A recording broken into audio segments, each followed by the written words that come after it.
Oh, you're the government green. Yeah. You signed it? Yes.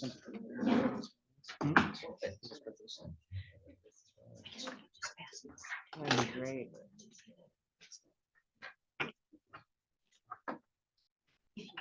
Otherwise, we'll just collect them.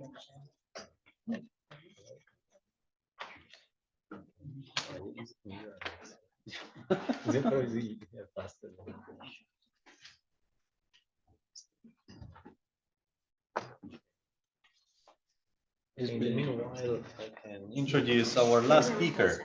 Our last speaker is a student of the Department of Architecture. So here we have Connor Riggs. He's currently doing his Master of Architecture. And Connor is also the president of the AIAS University of Idaho chapter, which is an important association of architecture students in the United States. And so he also was vice president before, right? Yeah. So you had several.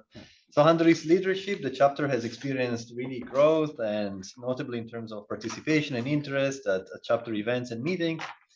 He also planned and executed the 2025 AIAS West Quad Conference as one of his two co-chairs. It was a big event, fantastic, held 2 weeks ago, more or less. In addition to this, Connor is also senior airman in the Idaho Air National Guard, where he holds the position of aerospace propulsion journeyman. So Connor possesses real leadership and project management abilities. So it's really great to have him here presenting this. Thank you very much, Connor. Thanks, Andre. All right, my name's Connor, and I'm not an expert on fire lookouts. I'm an expert on this specific fire lookout, Bear Mountain. So I'm going to present to you kind of the work that I worked on last year with Andrea in a vertical studio that was the first of its kind, focused on fire lookouts. So I'm going to take you through. There we go. I'm going to take you through around 3 phases of the project, starting with the investigation, going into the improvements, and then going into the innovation, kind of the future proofing of these artifacts. So phase 1 is the investigation. And I'll give you a little bit of context. This tower is found in the Clearwater Nez Perce National Forest, east of Lewiston, denoted here by the pin. And then below is a section of the whole mountain and the mountain range and beyond. And then the pin, again, is where the tower is located currently. And the L4 tower that sits there now was built in 1951. There were a few towers before that that eventually failed and led to the one that's kind of stood the test of time. And the construction of this tower was built through airlifting as well as packing mules up the mountain. And it's only around an 8-mile hike from the highway, just south of the Loxa River. So the wildfire timeline, it's pretty wild. So it starts in 1910 with the Great Fire that burned around 750,000 of acres. 750,000 of acres, 868,000 acres, for lack of a better way to say that. So that was brought on by the railroads, and there being a lot of mismanagement in the forests, causing sparks and creating massive fires, which the region that this tower is found in has been subject to a lot of these massive burns. And then in 1919, another 739,000 acres was burned. And that's 3 years later is when the first tower was built, which was kind of just a basic crow's nest. And then the cabin that still stands there now, which is currently the oldest building in the Clearwater Nez Perce forest. And I'll get into that a little bit later. And then in 1929, there was another 57,000 acres burned with the Loxa River fire, which a few years later, an actual tower was built, which was an L6 type tower. And then it was deconstructed in 1951, where the L4 tower is currently standing. And then there are a few fires between then and 1994, but the amount of burn wasn't nearly as bad as the previous 30, 40 years. And most recently, there was the fire in 2023, the Little Bear Fire that burned around 1,200 acres. So this is a map of the region that Andre and I dubbed the skunk tail. Kind of just looks like a skunk tail after you pull it out of the greater map. So to the north at the upper side is the Loxa River. So we're just due south of it. And in the red is the 2023 wildfire burn. And then in the green, which is pretty much the entire map, is the historical fire coverage. So this region has been a massive hotbed for huge wildfires. So now I'd like to introduce Steven Kalling. He's not here with us today, but he's alive. But he's not here.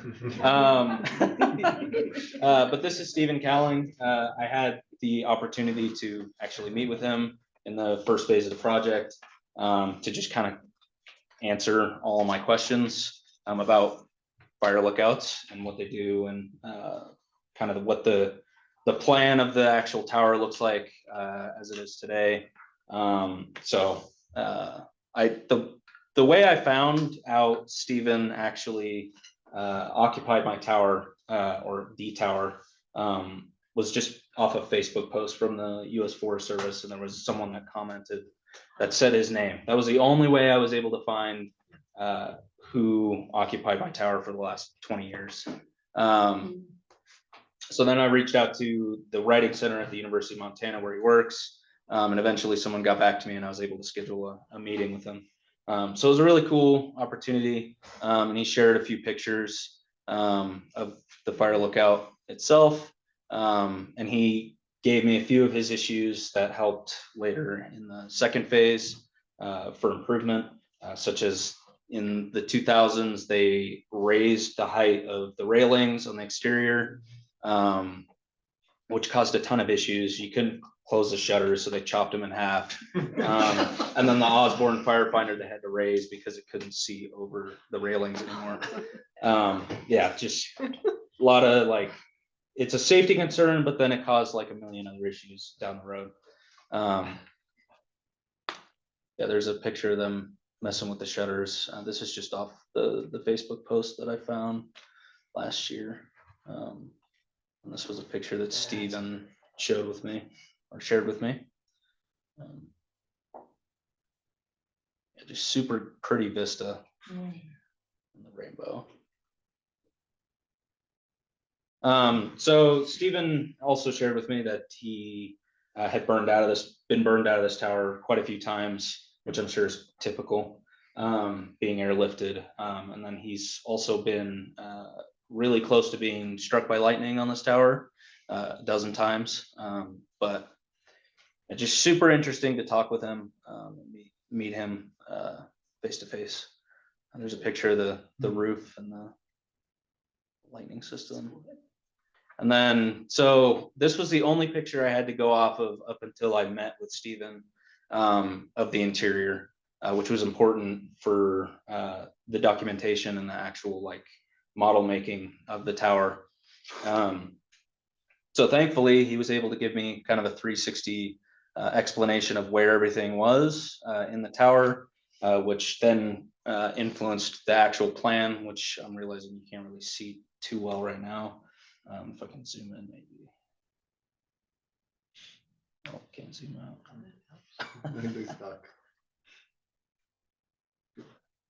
Okay.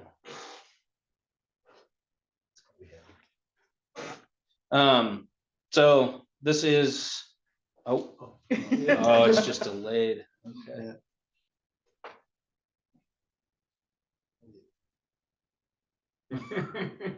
It's heavy. Yeah. It's okay.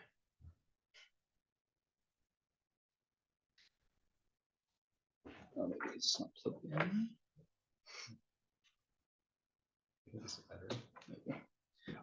All right, I won't touch it.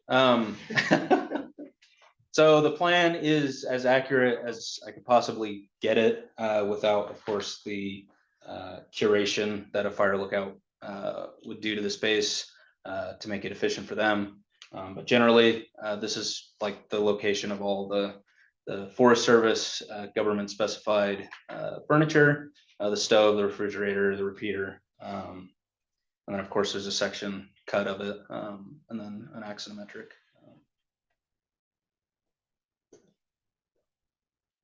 There we go. So this is a panoramic 360-degree view of the interior, as if you're looking straight down at the Osborne. And then you also have the peaks on the outside through the windows. But there's a few lookouts. I think most of them are non-operational, but you have to the north, you have Jerry Johnson. To the east, you have Cooperation Point and Grave Peak, and then McConnell Mountain directly to the south, and then to the west is Mocha's Point. And you can see them denoted here in triangles on the Osborne, and Bear Mountain's in the center in the red. So this is the model that I built for the first phase. And this is as close of a good depiction as I could get. Just using basswood sticks, as well as 3D printing for some of the shutters, as well as some of the details on the inside. And then I also 3D printed the mountain itself, which was super cool to see. Kind of taking it from 2D and extruding it up and actually holding it was super cool. But that scale is insane. It's 1 inch for every 17,000 feet. So yeah, it's like this big. All right, so I'll run you through phase 2, which was the improvement stage, trying to implement everything that Steven had issue with. So initially on his first approach of the tower, if I go back, you can see the Pagoda lookout tower. His first impression was that the tower looked like a pagoda. When he was first approaching the tower at the age of 19, he was like, that looks like a Japanese pagoda. So this phase was really trying to make a utilitarian lookout tower that's influenced by Japanese pagoda. So we had to kind of figure out how this thing would be constructed in modern times.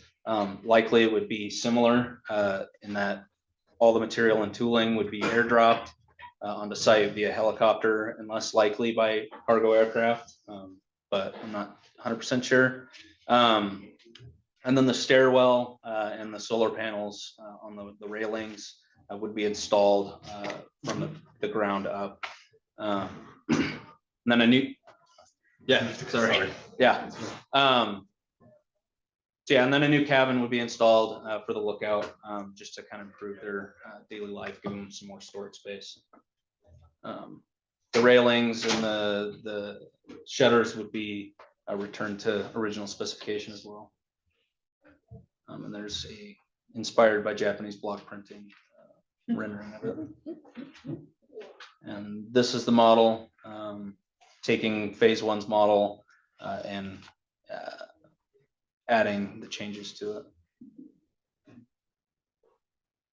And I wasn't entirely satisfied with the way the model turned out. So that brings me to show you how it actually looks now and is down in the atrium space. I call it phase 2.5 model. So I kept the exterior walkway or the exterior landings and the stairwell, as well as the really wide shutters and the dropped railings. And I'm pretty happy with how it turned out at the end. So then phase 3 is the innovation phase. And this is all focused around bringing together recreation, preservation, and research, and culminating into a fire research center on Bear Mountain that would be bringing researchers together, hikers, and then keeping the fire lookout preserved in the center. And the walkway is kind of inspired by the bear flower, which I can only assume is where the mountain got its name, not from an actual animal, but from the bear flower. And this walkway looks directly at Grave Peak in the east. So there's a perspective of it. The research center kind of sits in between the lattice work that took inspiration from the cross bracing of the lookout tower, and then also took inspiration from railroad trestle bridges, creating a sort of lattice work. There's a matchbook inspired rendering, and then the model itself. This took forever.